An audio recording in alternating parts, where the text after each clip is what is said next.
රසායනික පදනම පාඩමේ work from home paper එකේ සම්පූර්ණයෙන්ම තියෙන ජීවයේ රසායනික පදනම අදාළ ප්‍රශ්න. ඊළඟට දෙවෙනි එක සරල රේඛී චලිතය. ඒකේ සම්පූර්ණයෙන් තියෙන්නේ දෙවෙනි කොටසට අදාළ දෙවෙනි පාඩමට අදාළ ප්‍රශ්න. එතකොට මේ work from home එකේ එක පාඩමකට අදාළව ප්‍රශ්න පත්‍රයක් තමයි තියෙන්නේ. මේක බලන්න. ජීවි දේහ නිර්මාණය වීමට වැඩි වශයෙන් ඉවහල් වී ඇති මූලද්‍රව්‍ය. උදේ මතක තියාගන්න. අපේ ජීවි දේහය හැදෙනකොට ප්‍රධාන වශයෙන්ම දායක වෙලා තියෙනවා ඔක්සිජන්. ඔක්සිජන් වලින් 65ක් තිබිලා තියෙනවා. ඔක්සිජන් 65ක් තිබිලා තියෙනවා. කාබන් වලින් 18ක් තිබිලා තියෙනවා. ඊට පස්සේ තමයි අනිත් ටික. එහෙනම් අපේ ඇඟ ඇතුලේ වැඩිපුරම අඩංගු වන මූලද්‍රව්‍ය ටික තමයි ඔක්සිජන් සහ කාබන් කියලා කියන්නේ. හරි. එහෙනම් මතක තියාගන්න ජීවි දේහය ඇතුලේ වැඩිපුරම අඩංගු වෙන එකනේ ඔක්සිජන්. මේවට අග්ගා නෝට් ඩවුන් කරගන්න කොහේ හරි. වැඩිපුරම තියෙනවා ජීවි දේහයේ ඔක්සිජන් 65ක්, කාබන් තියෙනවා 18ක්. මෙන්න මේ මූලද්‍රව්‍ය එකතු වෙලා හැදෙනවා පුතේ සංයෝග. Oxygen 65යි, carbon 18යි. වැඩිපුරම තියෙන ඔක්සිජන් කාබන්. පුතේ ජීවි දේහ නිර්මාණය වෙනකොට මේ වගේ මූලද්‍රව්‍ය නිර්මාණය වෙලා මේ වගේ මූලද්‍රව්‍ය එකතු වෙලා හැදෙනවා සංයෝග. මූලද්‍රව්‍ය එකතු වෙලා හැදෙනවා මොනවද? සංයෝග. මේ හැදෙන සංයෝග වර්ග දෙකකට අපි බෙදා ගන්නවා. එක්කෙනෙක් තමයි කාබනික සංයෝග, අනික් එක්කෙනා තමයි දරුවෝ අකාබනික සංයෝග. මට කියන්න මතකයි නම් මොනවද කාබනික සංයෝග කියන්නේ? කාබනික සංයෝග කිව්වේ මොනවද? කාබන් අඩංගු වන සංයෝගවලට කිව්වා කාබනික සංයෝග කියලා. මේවට අග්ගා නෝට් ඩවුන් කරගන්න මම අතර වෙලාව දෙන්නේ නැහැ. කාබන් අඩංගු වන සංයෝගවලට කිව්වා කාබනික සංයෝග කියලා. ඒ වගේම කාබන් අඩංගු නොවන සංයෝගවලට කිව්වා අකාබනික සංයෝග කියලා. පුතේ මේ කාබන් අඩංගු වෙන කාබනික සංයෝග ප්‍රධාන වර්ග හතරකට බෙදා ගන්න. කාබන් අඩංගු වෙන මේ කාබනික සංයෝග ප්‍රධාන වර්ග හතරකට බෙදා ගන්න. මේ කාබන් අඩංගු වෙන සංයෝග වර්ග හතර අපේ ඇඟ ඇතුලේ තියෙන මේ කාබනික සංයෝග අපේ ජීවි දේහය නිර්මාණය වෙන්න මූලික වෙච්ච මේ කාබනික සංයෝග වලට අපි විශේෂ නමක් කිව්වා පුතේ ජෛව අණු කියලා. එහෙනම් ජෛව අණු කිව්වේ මොනවද? අපේ ජීවි දේහය නිර්මාණය වීමට දායක වෙච්ච විශේෂිත කාබනික සංයෝග වලට අපි කියව මොනවද? ජෛව අණු. එහෙනම් ජෛව අණු කියන්නේ මොනවද? අපේ දේහය, අපේ ඇඟ හැදෙන්න මූලික වෙච්ච කාබනික සංයෝග වලට කියනවා මොනවද? ජෛව අණු. මේ ජෛව අණු කාබනික සංයෝග වර්ග හතරකට බෙදෙනවා. එක්කෙනෙක් තමයි පුතේ පළවෙනි එක්කෙනා කාබෝහයිඩ්‍රේට්. පළවෙනි එක්කෙනා කාබෝහයිඩ්‍රේට්. ඊළඟ එක්කෙනා ප්‍රෝටීන්, ලිපිඩ, ඊළඟට නියුක්ලික් අම්ල. කාබෝහයිඩ්‍රේට්, ප්‍රෝටීන්, ලිපිඩ, නියුක්ලික් අම්ල. එහෙනම් මතක තියාගන්න කාබනික සංයෝග වර්ග හතරයි මොනවද? කාබෝහයිඩ්‍රේට්, ප්‍රෝටීන්, ලිපිඩ, නියුක්ලික්. හරි. හරි. මේ කාබෝහයිඩ්‍රේට් අපි නැවත වර්ග තුනකට බෙදෙනවා. ඉස්සෙල්ලා මට කියන්න කාබෝහයිඩ්‍රේටයක් වෙන්න නම් සපුරන්න ඕනේ අවශ්‍යතා දෙකක් තියෙනවා. කාබෝහයිඩ්‍රේටයක් වෙන්න නම් සපුරන්න ඕනේ අවශ්‍යතා දෙකක්. පළවෙනි එක තමයි මොකද්ද? කාබන්, හයිඩ්‍රජන්, ඔක්සිජන් කියනවා. කාබෝහයිඩ්‍රේටයක් වෙන්න නම් කාබන්, හයිඩ්‍රජන්, ඔක්සිජන් කියනවා. ඒ වගේම හයිඩ්‍රජන් සහ ඔක්සිජන් අතර අනුපාතය දෙකට එකක් වෙන්න ඕන. හයිඩ්‍රජන් and ඔක්සිජන් අතර අනුපාතය දෙකට එකක් වෙන්න. එහෙනම් කාබෝහයිඩ්‍රේටයක් වෙන්න නම් සපුරන්න ඕනේ අවශ්‍යතා දෙකයි. මොනවද අවශ්‍යතා දෙක? කාබන්, හයිඩ්‍රජන්, ඔක්සිජන් තියෙන්න ඕනේ. හයිඩ්‍රජන් සහ ඔක්සිජන් අතර අනුපාතය දෙකට එකක් වෙන්න ඕනේ. පුතේ උදාහරණයක් පෙන්නන්න. මේ බලන්න C6H12O6. කාබන්, හයිඩ්‍රජන්, ඔක්සිජන් තියනවද? කාබන්, හයිඩ්‍රජන්, ඔක්සිජන් තියනවද නැද්ද? හයිඩ්‍රජනුයි ඔක්සිජනුයි එහෙනම් පළවෙනි අවශ්‍යතාව සපුරලාද නැද්ද? සපුරලා. කාබෝහයිඩ්‍රේට් එකක් වෙන්න නම් කාබන් හයිඩ්‍රජන් ඔක්සිජන් තියෙන්න ඕනේ කිව්වනේ. කාබන් හයිඩ්‍රජන් ඔක්සිජන් තියෙනවා. එහෙනම් එයා ඒ අවශ්‍යතාව හරි. ඊළඟට හයිඩ්‍රජනුයි ඔක්සිජන් අතර අනුපාතය 2ට 1ක් වෙන්න ඕනේ. බලමු. හයිඩ්‍රජන් 12. ඔක්සිජන් 6. 12ට 6 කියන්නේ පුතේ 2ට 1නේ. එහෙනම් ඒ අවශ්‍යතාව එහෙනම් මෙයා මොකක්ද? කාබෝහයිඩ්‍රේට්. लिया गया कार्बोहाइड्रेट या फिर सप्राणिक आवश्यकता देखा है कार्बन हाइड्रोजन ऑक्सीजन अटर अनुवीम हाइड्रोजन सह ऑक्सीजन अटर अनुपाते देख हाँ ඒ විදිහට හැදිච්ච කාබෝහයිඩ්‍රේට් අපි පුතේ ප්‍රධාන වර්ග තුනකට බෙදමු. කාබෝහයිඩ්‍රේට් වර්ග තුනකට බෙදමු. මොනවාද කාබෝහයිඩ්‍රේට් වර්ග තුන කියන්නේ බලන්න. कार्बोहाइड्रेट वर्ग තුනයි මොනවද? कार्बोहाइड्रेट वर्ग තුනයි. හැදිලා තියෙන විදිහ අනුව कार्बोहाइड्रेट वर्ग තුනකට බෙදනවා. මොනොසැකරයිඩ්, ඩයිසැකරයිඩ්, ඊළඟ එකේනා පොලිසැකරයිඩ්.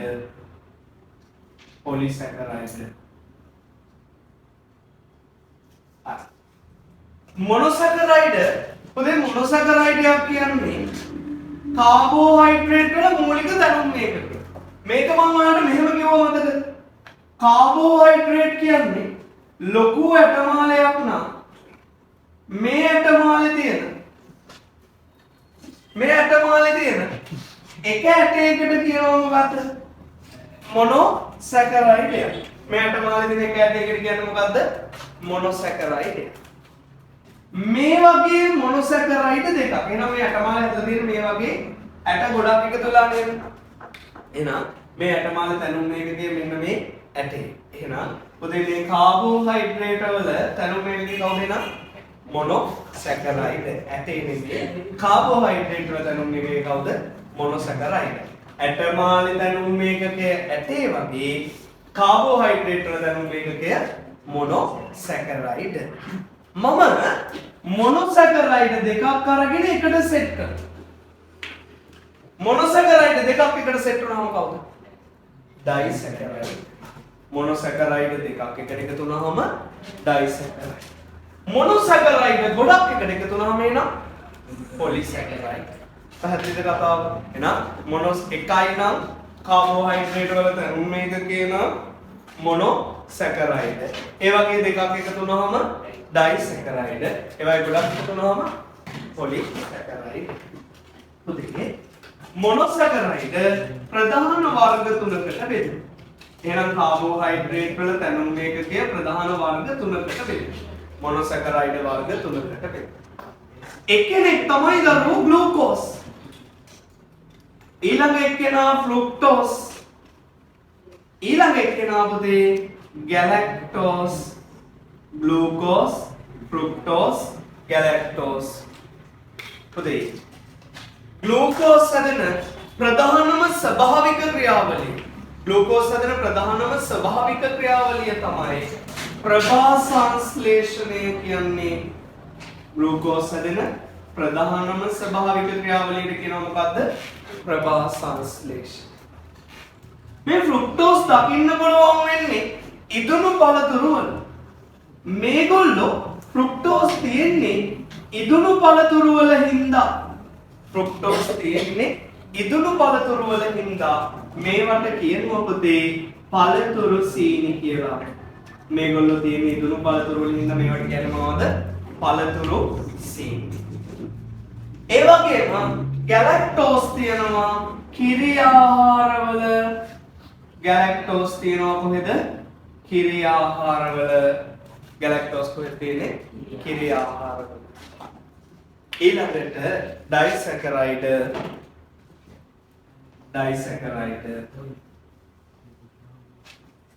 පුතේ ඩයිසැකරයිඩ් එකක් හැදෙන්නේ මොනොසැකරයිඩ් දෙකක් එකට මොනව වෙලාද? මොනොසැකරයිඩ් දෙකක් එකතු වෙලා හැදෙනවා මොනවද? ඩයිසැකරයිඩ්. ඔය ඩයිසැකරයිඩ් වර්ග තුනකට බෙදා ගන්න. डाइसैकराइड वर्ग පළවෙනි එක්කෙනා පුතේ maltose ඊළඟට sucrose ඊළඟ එක්කෙනා lactose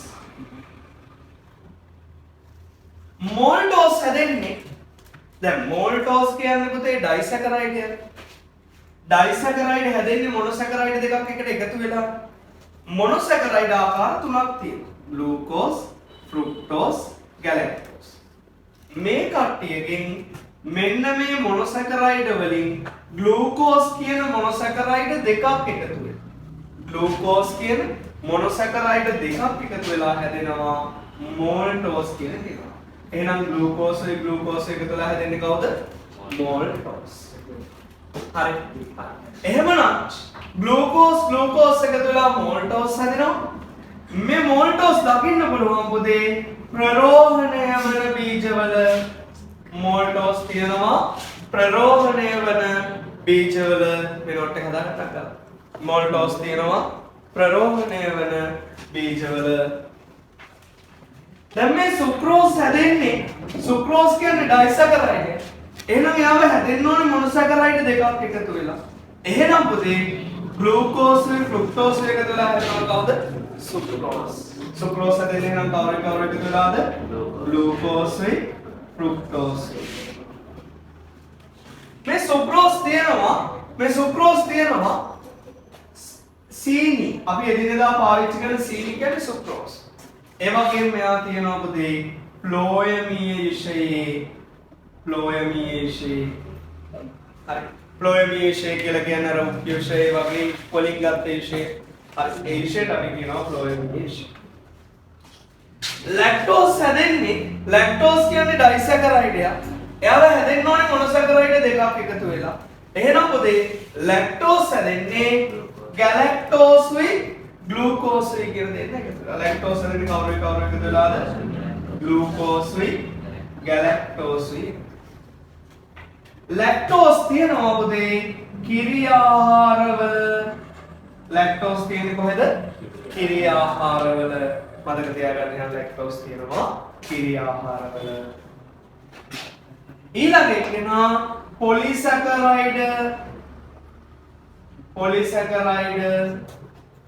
පොලිසැකරයිඩ් වර්ග තුනයි පිෂ්ඨය සෙලියුලෝස් ඊළඟ එක්කෙනා ග්ලයිකෝජන් හරි පොලිසැකරයිඩ් අපේච්ච පිෂ්ඨය පොලිසැකරයිඩ් හැදෙන්නේ මොනොසැකරයිඩ් ගොඩක් එකට මොනවා වෙලාද එකතු වෙලා පොලිසැකරයිඩ් එකක් කියන්නේ මොනොසැකරයිඩ් ගොඩක එකතුවක්. එහෙමනම් දරුවෝ පිෂ්ඨය හැදිලා තියෙන්නේ මේ වගේ ග්ලූකෝස්ලා ගොඩක් එකට එකතු. ග්ලූකෝස්ලා ගොඩක් එකට එකතුලා හැදෙන මොනවද? පිෂ්ඨය. පිෂ්ඨය අපිට දකින්න පුළුවන් ශාකවල කාබෝහයිඩ්‍රේට් සංචිත කරන්නේ පිෂ්ඨයේ විදියට. ශාකවල කාබෝහයිඩ්‍රේට් සංචිත කරන්නේ පිෂ්ඨයේ විදියට. ඒ වගේම සෙලියුලෝස් තියෙනවා ශාක සෛල බිත්තියේ වගේම ශාක තන්තු වල සෙලියුලෝස් තියෙනවා ශාක සෛල බිත්තිය ශාක තන්තු වල ශාකයේ සෛල බිත්තියේ තියෙනවා ශාක තන්තු වල තියෙනවා කොහිලවල අඹවල වගේ ග්ලයිකෝජන් මුදේ අපේ අක්මාවේ තැන්පත් වෙලා තියෙනවා එහෙනම් සතුන්ගේ කාබෝහයිඩ්‍රේට් සංචිත කරන ආකාරය තමයි ග්ලයිකෝජන් කියලා කියන්නේ සතුන්ගේ කාබෝහයිඩ්‍රේට් සංචිත කරන ආකාරය එහෙනම් මෙන්න මේ සමස්ත chart එක දැන් මේ වෙනකොට ඇඳිලා තේරෙන්න ඕනේ එහෙනම් මතක තියාගන්න ඕනේ මේ chart එක මේක ඇඳලා ඉවරයි proteins පුතේ protein වල තනුම් එකකේ තමයි පුතේ ඇමයිනෝ අම්ල කියලා කියන්නේ. ඒ කියන්නේ මේ අර කාබෝහයිඩ්‍රේට් කියලා කෙනා මතකද මේ වගේ ලොපට මාලයක් කියලා කියනවා. කාබෝහයිඩ්‍රේට් වල තනුම් එකකේ උනේ කවුද? කාබෝහයිඩ්‍රේට් වල තනුම් එකකේ උනේ කවුද? මොනොසැකරයිඩ්. එහෙනම් මේ ලොපට මාලය කියන්නේ ප්‍රෝටීන් නම් පුතේ ප්‍රෝටීන් වල තනුම් එකකේ තමයි ඇමයිනෝ අම්ල. ප්‍රෝටීන් වල තනුම් එකකේ කවුද? ඇමයිනෝ අම්ල. හරි. පුතේ නම් මතක තියාගන්න ප්‍රෝටීන් වල තනුම් එකකේ කවුද? ඇමයිනෝ අම්ල. මේ ඇමයිනෝ අම්ලයක් ගත්තාම මේක ඇතුලේ තියෙනවා මූලද්‍රව්‍ය කාබන්, හයිඩ්‍රජන්, ඔක්සිජන්, නයිට්‍රජන්. ඇතැම් විට මොනවද තියෙනවද? සල්ෆර් තියෙනවා. ඔන්න මතක තියාගන්න. ඉස්සරහා දැන් ඔයාලට දීපු පේපර් එක ගන්නකොට ඔය පොයින්ට් එක ඕනේ. හරි. මතක තියාගන්න කාබන්, හයිඩ්‍රජන්, ඔක්සිජන්, නයිට්‍රජන්. ඇතැම් විට සල්ෆර්. හරි. ඇතැම් විට තමයි සල්ෆර්. ඊළඟට මේ ප්‍රෝටීන් වල වැදගත්කම මොනවද?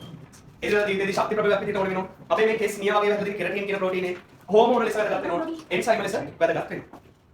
ඊළඟට ඔන්න ප්‍රෝටීන්. ඊළඟට ලිපිඩ. ලිපිඩ ගත්තාම දරුවෝ ලිපිඩ වල මූලික තැනුම් මේකකයේ තියෙනවා ලිපිඩ හැදිලා තියෙන්නේ ප්‍රධාන දෙන්නෙක් එකතු වෙලා. එක්කෙනෙක් තමයි මේද අම්ල අනික් එක්කෙනා තමයි පුතේ ග්ලිසරෝල්. එහෙනම් ලිපිඩ හැදිලා තියෙන්නේ කවුරු එකතු වෙලාද? මේද අම්ලයි ග්ලිසරෝලුයි එකතු වෙලා. ලිපිඩ හැදිලා තියෙන්නේ කවුරු එකතු වෙලාද? මේද අම්ලයි ග්ලිසරෝලුයි එකතු වෙලා. ලිපිඩ වල තියෙනවා කාබන්, හයිඩ්‍රජන්, ඔක්සිජන්. ලිපිඩ වල තියෙනවා මොනවද? Carbon, hydrogen, oxygen. එහෙනම් මතක තියාගන්න ලිපිඩ වල තැනුම් මේකකේ තමයි මේද අම්ලයි ග්ලිසරෝලුයි. මේද අම්ලයි ග්ලිසරෝලුයි. ලිපිඩත් අදගත් වෙනවා ශක්ති ප්‍රභාවයක් විදිහට විවිධ අවස්ථාවලදී භාවිතා වෙනවා. දැන් ඔන්න පොයින්ට් එකක් වල මේ කාබන්, හයිඩ්‍රජන්, ඔක්සිජන් හිටපු තව එක්කෙනෙක් හිටියා. මීට චුට්ටකට කලින් කතා කරා. කාබන්, හයිඩ්‍රජන්, ඔක්සිජන් හිටපු එක්කෙනෙක් හිටියා. කාබෝහයිඩ්‍රේට්. කාබෝහයිඩ්‍රේට් වල තිබ්බේ කාබන්, හයිඩ්‍රජන්, ඔක්සිජන්. ලිපිඩ වල තියෙන්නේ කාබන්, හයිඩ්‍රජන්, ඔක්සිජන්. හරි. ඊළඟ එක නා නියුක්ලියික් අම්ල, නියුක්ලියික් අම්ල, නියුක්ලියික් අම්ල, නියුක්ලියික් අම්ල. නියුක්ලියික් අම්ල හැදිලා තියෙන්නේ පුතේ. නියුක්ලියික් අම්ල හැදිලා තියෙන්නේ නියුක්ලියෝටයිඩ වලින්. නියුක්ලියික් අම්ල වල තැනුම් මේකකයේ කවුද? නියුක්ලියෝටයිඩ. මේකේ තියෙන මූලද්‍රව්‍ය තමයි පුතේ carbon, hydrogen, oxygen, nitrogen, phosphorus. නියුක්ලියෝටයිඩ වල මූලද්‍රව්‍ය ටික මොනවද? Carbon, hydrogen, oxygen, nitrogen, phosphorus. මම අදිනවා නියුක්ලියෝටයිඩ් එක view එක. මේ වගේ රවුමක් තියෙනවා. මෙන්න මේ වගේ කෑල්ලක් තියෙනවා. ඊට මේ වගේ කෑල්ලක් තියෙනවා. හරි මේක මතක තියාගන්න ඕනේ. මේ කෑල්ලට කියනවා නයිට්‍රජනීය භස්ම කාණ්ඩය. මේ කෑල්ලට කියනවා නයිට්‍රජනීය භස්ම කාණ්ඩය. මේකට කියනවා පෙන්ටෝස් සීනි කාණ්ඩය. පෙන්ටෝස් සීනි කාණ්ඩය. මේකට කියනවා ෆොස්ෆේට් කාණ්ඩය. ෆොස්ෆේට් කාණ්ඩය. එනවා කොටස් තුන මතක තියාගන්න ඕනේ. නියුක්ලියෝටයිඩ් එක නියුක්ලියික් අම්ල හැදිලා තියෙන්නේ නියුක්ලියෝටයිඩ් ගොඩක් එකට එකතු වෙලා නියුක්ලියෝටයිඩ් එක කොටස් තුනක් තියෙනවා. ෆොස්ෆේට් කාණ්ඩය, පෙන්ටෝසීනි කාණ්ඩය, නයිට්‍රජනීය භස්ම කාණ්ඩය. ඊළඟට මේ නියුක්ලියික් අම්ල හැදිලා තියෙන විදිහ අනුව වර්ග දෙකකට බෙදෙනවා. එක්කෙනෙක් තමයි දරුවෝ DNA, අනික් එක්කෙනා තමයි දරුවෝ RNA. නියුක්ලියික් අම්ල ආකාර දෙකයි මොනවද? DNA, RNA. DNA කියලා කියන්නේ ඩිऑක්සි රයිබෝ නියුක්ලියික් ඇසිඩ්. RNA කියන්නේ රයිබෝ නියුක්ලියික් ඇසිඩ්. මේක සිංහලෙන් ලියුවොත් ඩිऑක්සි රයිබෝ නියුක්ලියික් අම්ල. RNA කියන්නේ පුතේ රයිබෝ නියුක්ලියික් අම්ල. ඩිऑක්සි රයිබෝ නියුක්ලියික් අම්ල වල තැනුම් මේකකය තමයි පුතේ ඩිऑක්සි රයිබෝ නියුක්ලියෝටයිඩ. නියුක්ලියෝටයිඩ ඒ කියන්නේ නියුක්ලියික් අම්ල ආකාර දෙකකට බෙදුවනේ. DNA, RNA කියලා. DNA වල තැනුම් මේකකය තමයි කවුද? ඩිऑක්සි රයිබෝ නියුක්ලියෝටයිඩ්. right. RNA වල තැනුම් මේක කිය තමයි රයිබෝ නියුක්ලියෝටයිඩ් රයිබෝ නියුක්ලියෝටයිඩ් පැහැදිලිද වැඩි තේරුණාද හරි නෝටික මතක තියාගන්න මට කියන DNA වල කාර්යයන් මොනවද යාගේ ප්‍රධාන කාර්ය DNA වල ප්‍රවේණික තොරතුරු ගබඩා කිරීම සහ ඒවා පරම්පරාවෙන් පරම්පරාවට සම්ප්‍රේෂණය RNA වලින් මොකද කරන්නේ RNA වලින් ප්‍රෝටීන් සංශ්ලේෂණය RNA වලින් කරන්නේ ප්‍රෝටීන් සංශ්ලේෂණය RNA ප්‍රෝටීන් සංශ්ලේෂණය ඊට පස්සේ විටමින් වගු සහ khනිජ ලවණ එන්සයිම් එන්සයිම් කියන්නේ මොනවද එන්සයිම් කියන්නේ අපේ ඇඟ ඇතුලේ සිද්ධ වෙන එදිනෙදා සිද්ධ වෙන ප්‍රතික්‍රියා තියෙනවා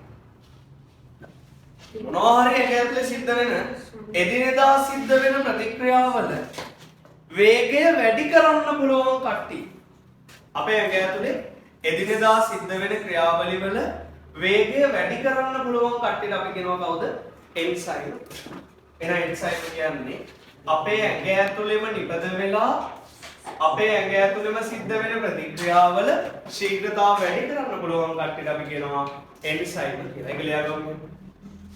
ජීවි දේහ තුල සිදුවන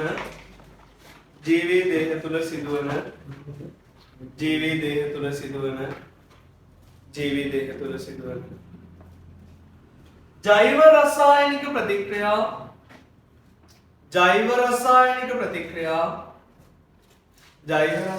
ප්‍රතික්‍රියා ජෛව රසායනික उत्प्रेरणीय කරනු ලබන ජෛව රසායනික ප්‍රතික්‍රියා उत्प्रेरणीय කරනු ලබන ජීවී දේහ තුල නිපදවනු ලබන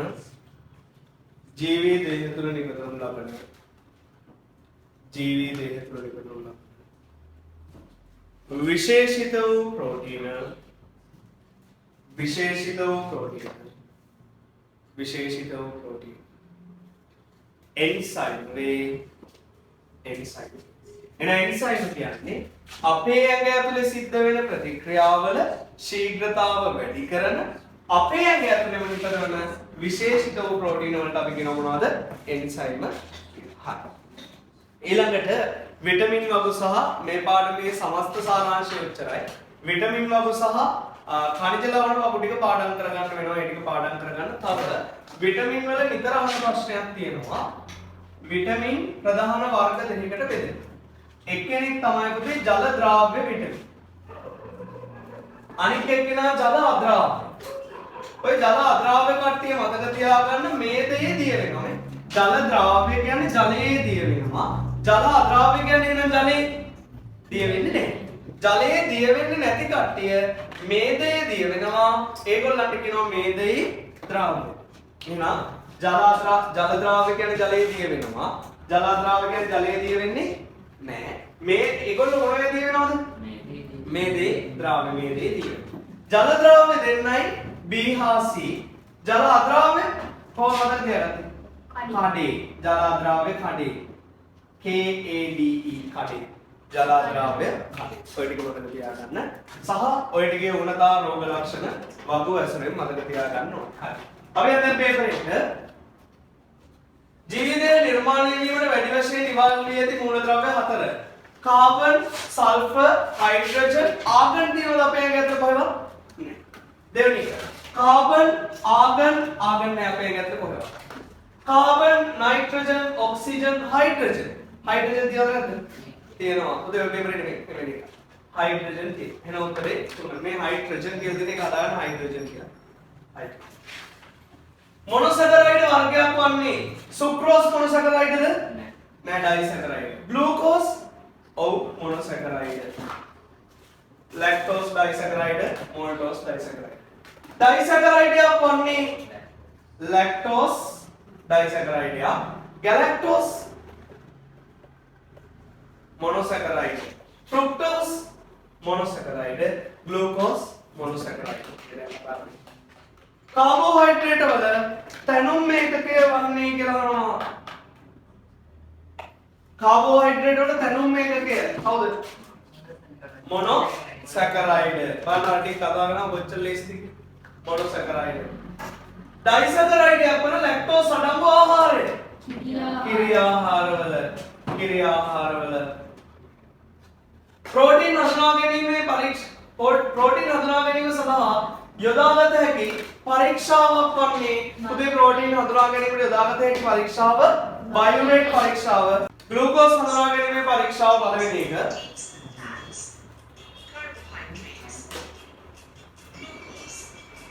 ග්ලූකෝස් හඳුනා ගැනීමේ පරීක්ෂාවට අපි කියනවා බෙනෙඩික්ට් පරීක්ෂාව.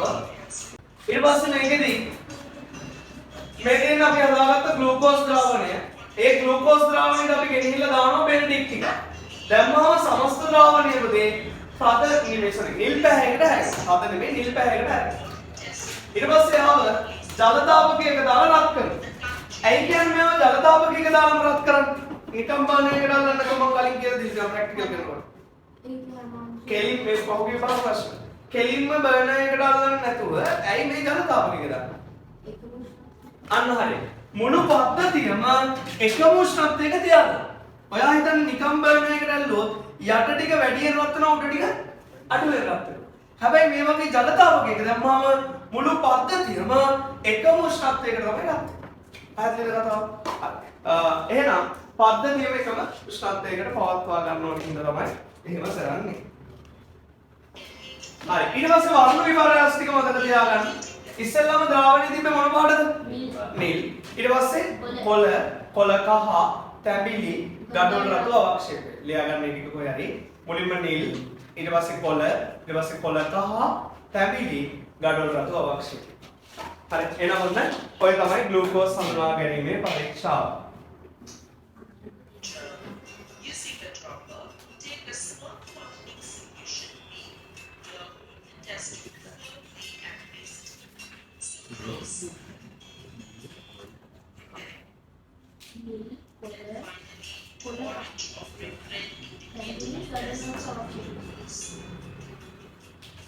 මේ දෙන්නේ සුක්‍රෝස්. බලන්න සුක්‍රෝස් හඳුනා ගැනීම. කොහොමද සුක්‍රෝස් හඳුනා ගන්න කියන්නේ? මේ ප්‍රැක්ටිකල් ටික ඔය සිලබස් තියෙනවා. සුක්‍රෝස් හඳුනා ගැනීමේ පරීක්ෂාවේදී පුතේ ඉස්සෙල්ලාම සුක්‍රෝස් ද්‍රාවණයක් අරගෙන ඊට පස්සේ සුක්‍රෝස් කියන්නේ සීනි ද්‍රාවණය. සීනි ටිකක් පතල දිය කරලා ද්‍රාවණයක් හදාගන්න.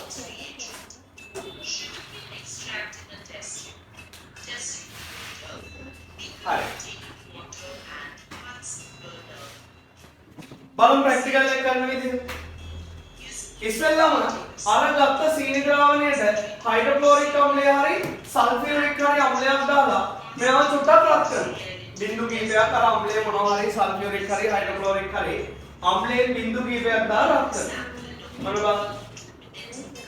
අර විදිහටම ජල තාපකයක දාලා පුංචි වෙලාවක් රත් කරනවා. රත් කළා ඊළඟට මොනවද එකට දාන්නේ? ඊළඟට මොනවද දාන්නේ? සෝඩියම් හයිඩ්‍රොක්සයිඩ් චුට්ටක් දානවා. මතකද අර උඩට විසිකුනේ? ඒකට සෝඩියම් හයිඩ්‍රොක්සයිඩ් චුට්ටක් දානවා.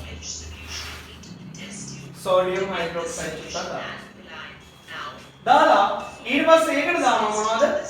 බෙනෙඩික්ට් ද්‍රාවණය. HCl දාලා රත් කරලා සෝඩියම් හයිඩ්‍රොක්සයිඩ් දාලා ඊට පස්සේ මොනවද දාන්නේ? බෙනෙඩික්ට් දානවා. බෙනෙඩික්ට් දාලා ඉස්සෙල්ලා විදිහටම ජල තාපකයේ තියලා රත් කරනවා. ජල තාපකයේ තියලා රත් කරද්දී පුතේ අපිට වර්ණ විපර්යාස වෙනවා. පෙර පරිදිම නිල් පාට, කොළ පාට, නිල්, කොළ කහ, තැඹිලි, ගඩොල් රතු අවක්ෂේපය. පැහැදිලිද කතාව? එහෙනම් මේ කරන විදිහ මතක තියාගන්න. ඉස්සෙල්ලාම HCl දාලා රත් කරනවා. ඊට පස්සේ සෝඩියම් හයිඩ්‍රොක්සයිඩ් දානවා. ඊට පස්සේ බෙනෙඩික්ට් දාලා ජල තාපකයක තියලා රත් කරනවා. වර්ණ විපර්යාසය නිල්, කොළ කහ, තැඹිලි, ගඩොල් රතු අවක්ෂේපය. ඊළඟට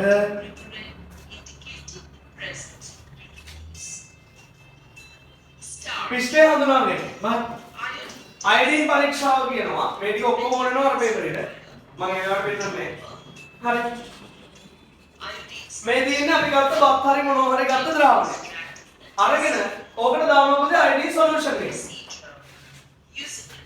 iodine solution එක දැම්මම පස්සේ මේ සමස්ත ද්‍රාවණය තද දම් පාටකට නිල් දම් පාටකට හැරෙනවා. අපේ නරසා මේකට කියනවා නිල් දම් පාටක්. එහෙම නැත්නම් තද දම් පාටකට හැරෙනවා. එහෙනම් මතක තියාගන්න පිෂ්ඨයේ තියෙන ද්‍රාවණයක හඳුනා ගන්න මොකද්ද ගන්නෙ? අයඩින් පරීක්ෂාව. පිෂ්ඨය හඳුනා ගන්න මොන පරීක්ෂාවද?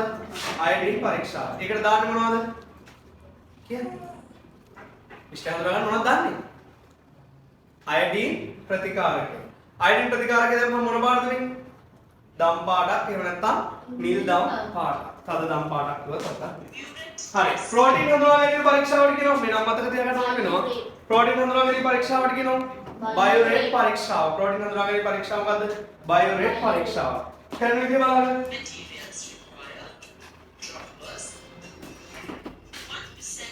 කොපර් සල්ෆේට් ඕනේ සෝඩියම් හයිඩ්‍රොක්සයිඩ් ඕනේ. ඕනේ ද්‍රවණය මතක තියාගන්න. Copper sulphate sodium hydroxide. මේ තියෙන ප්‍රෝටීන් ද්‍රාවණය. හරි. ඉස්සෙල්ලා මොනවද මේ සෝඩියම් හයිඩ්‍රොක්සයිඩ් ටිකක් දානවා අර හදාගත්ත ප්‍රෝටීන් ද්‍රාවණයට. විතර සුදු මදේ හරි පරිප්පු හරි අරගෙන ඒකට දානවා ඉස්සෙල්ලාම සෝඩියම් හයිඩ්‍රොක්සයිඩ්. සෝඩියම් හයිඩ්‍රොක්සයිඩ් බිඳු කීපයක් දාලා ඊළඟට දානවා ඒකට මොනවද? Copper sulphate sulphate. ඒකට දානවා ඊළඟට මොනවද? Copper sulphate sulphate. ඊළඟට දානවා මොනවද? Copper sulphate. දැම්මම මේක අර වගේම නිල් දම් පාටකට එහෙම නැත්නම් තද දම් පාටකට හැරෙනවා. නිල් දම් පාටක් කියලා තමයි කියන්නේ. හරි. එහෙනම් වැඩිම මතක තියාගන්න ඕනේ.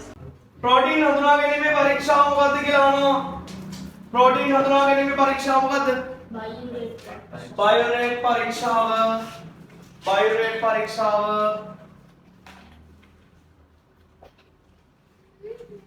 පොටෑසියම් ඉගවීමේ මානව දේහ තුළ පෙන්වන ඕනදා ලක්ෂණයක් වන්නේ මොකද්ද?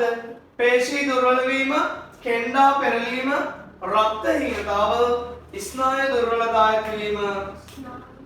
පේශී දුර්වල වීම, පේශී දුර්වල වීම. ශාකවල නයිට්‍රජන් ඌනතාව නිසා ඇතිවන ලක්ෂණයක් වන්නේ. ශාකවල නයිට්‍රජන් ඌනතාව නිසා ඇතිවන ලක්ෂණයක් වන්නේ. පරිණත පත්‍රවල හරිතක්ෂය. පරිණත පත්‍රවල හරිතක්ෂය.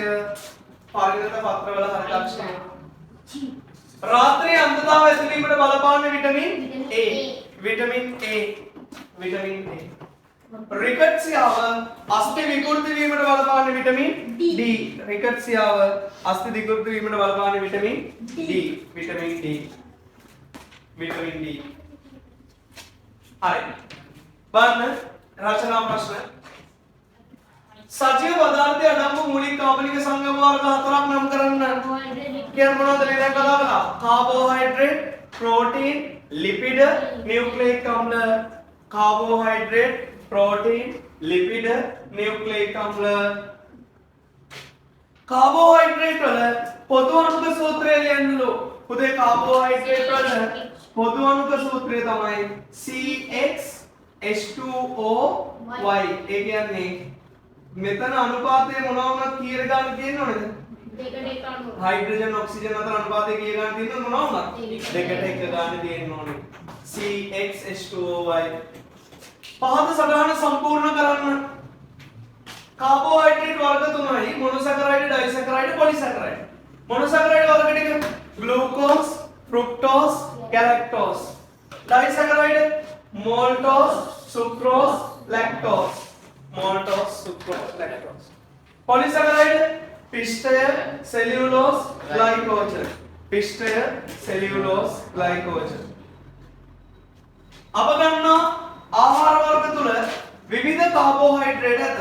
ඒවා හඳුනා ගැනීමට කළ හැකි පරීක්ෂණ තුනක් කෙටියෙන් සඳහන් කරන්න. මේ දැන් කතා කළා පිෂ්ඨය, ග්ලූකෝස්, සුක්‍රෝස්. ඉස්සර ටික අර ලියන්න පුළුවන්. පිෂ්ඨය නම් අයඩින් පරීක්ෂාව, ග්ලූකෝස් නම් මොකද්ද? මේ දැන් කතා කළේ. ග්ලූකෝස් නම් බෙනඩික්ට් පරීක්ෂාව, සුක්‍රෝස් නම් මොකද්ද? බෙනඩික්ට් පරීක්ෂාව තමයි. හරිද? ප්‍රෝටීන් සියලුම සජීවී සෛලවල අත්‍යවශ්‍ය සංඝටකයක් වේ. ප්‍රෝටීන් වල අඩංගු මූලද්‍රව්‍ය මොනවද? මේ චුට්ටකට කලින් කතා කළා. කාබන්, හයිඩ්‍රජන්, ඔක්සිජන්, නයිට්‍රජන්, ඇතැම් විට sulphur, carbon, hydrogen, oxygen, nitrogen, ඇතැම් විට සල්ෆර්. ප්‍රෝටීන වල වැදගත්කම දැක්වීමට කරුණු හතරක් ලියන්නයි කියලා කියනවා. ප්‍රෝටීන වල වැදගත්කම මොනවද? ශක්ති ප්‍රභවයක් ලෙස, ව්‍යුහාත්මක සංඝටක ලෙස, ශක්ති ප්‍රභවයක් ලෙස, එන්සයිම ලෙස, හෝමෝන ලෙස කියන්නේ. ඔව් එන්සයිම ලෙස, හෝමෝන ලෙස. එන්සයිම යන මොනවදයි කෙටියෙන් සඳහන් කරන්න. මේ චුට්ටකට කලින් කිව්වා. ජීවී දේහ තුළ සිදුවන ජෛව රසායනික ප්‍රතික්‍රියා උත්ප්‍රේරණය කරන ලබන ජීවී දේහ තුළම නිපදවනු ලබන විශේෂිත වූ ප්‍රෝටීන එන්සයිම වේ. පහද රූපයේ අංක නම් කරන්නලු. එක නයිට්‍රජනීය භස්ම කාණ්ඩය, දෙක පෙන්ටෝස් සීනි කාණ්ඩය, තුන ෆොස්ෆේට් කාණ්ඩය. न्यूक्लिक अम्ल प्रधान आकार देख समान करनलु DNA RNA न्यूक्लिक अम्ल වල වැදගත්කම් පුතේ न्यूक्लिक अम्ल කියවම වර්ග දෙකයිනේ DNA RNA එතකොට न्यूक्लिक अम्ल වල වැදගත්කම් ලියන්න කිව්වම DNA වල වැදගත්කම් ලියන්නත් පුළුවන් RNA වල වැදගත්කම් ලියන්නත් පුළුවන් හරි එහෙනම් न्यूक्लिक अम्ल වල වැදගත්කම් දැක්වීම සඳහා කරුණු හතරක් සඳහන් කරන්න न्यूक्लिक अम्ल වල වැදගත්කම් කියන්නේ ප්‍රවේණික තොරතුරු ගබඩා කිරීම ප්‍රවේණික මේක නම් කිව්වේ ප්‍රවේණික තොරතුරු ගබඩා කිරීම ප්‍රවේණික තොරතුරු පරම්පරාවෙන් පරම්පරාවට සම්ප්‍රේෂණය ප්‍රවේණික තොරතුරු පරම්පරාවෙන් පරම්පරාවට සම්ප්‍රේෂණය ප්‍රෝටීන් සංශ්ලේෂණය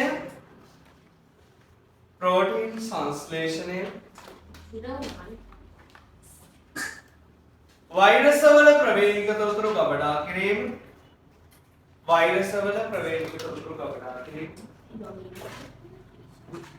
වරහන් තුලින් RNA වෛරස් වල ප්‍රවේණික තොරතුරු ගබඩා කිරීම නැත්නම් DNA අණුවේ සිදුවන වෙනස්කම් නිසා නව ප්‍රවේදන හට ගැනීම DNA අණුවේ සිදුවන වෙනස්කම් නිසා නව ප්‍රවේදන හට ගැනීම අවසාන ප්‍රශ්නය ජීවීන්ගේ දේහවලින් වැඩි ප්‍රමාණයක් අන්තර්ගත වන්නේ අකාවනික සංයෝගයක් වන ජලයයි. මුදේ මතක තියාගන්න ජීවියෙකුගේ දේහවලින් 3න් 2ක්ම තියෙන්නේ මොනවද? ජලය. ජීවියෙකුගේ දේහවලින් 3න් 2ක් තියෙන ජලය. ජලයේ ඇති සුවිශේෂී ගුණ හතරක් කියන්නේ සිසිලකාරක ගුණය, ද්‍රාවක ගුණය, අසමාකාර ප්‍රසාරණය, සංශක්තිය ආශක්ති බල පැවතීම. එමගින් ජීවය පවත්වා ගැනීමට ඇති දායකත්වය කෙටියෙන් සඳහන් කරන්න. සිසිලකාරක ගුණය ලියන්න පුළුවන් ඔයාලට කොහොමද? ජීවී දේහ සිසිල් කර ගැනීම සඳහා ජලය භාවිතා කරන විදිය කලබල ලියන්න පුළුවන්. එවැගේම සංශක්තිය ආශක්තිය ලියන්න පුළුවන්. පොළවේ තියෙන ජලය ශාකවලට ඉහළට ගමන් කරන ප්‍රවාහ සංශ්ලේෂණයට දායක වෙන විදිය. ඒ වගේ විස්තරාත්මක ලියන්න පුළුවන්. ඔබ කැමති खनिज ලවණ වර්ග තුනක් සඳහන් කර ඒවා හිඟවීමෙන් මානව දේහ තුළ ඌනතා ලක්ෂණ සඳහන් කරන්නලු. අර කලින් खनिज ලවණ වර්ග වෙන බලලා කැමති තුනක් ඔයාලට ඒක විස්තර කරන්න පුළුවන්. තුන නෙමෙයි ඔක්කොම ටික පාඩම් කරලා වෙන්න ලියන්න. හරිද? එහෙනම් ඔන්න work from home paper එක ඉවරයි.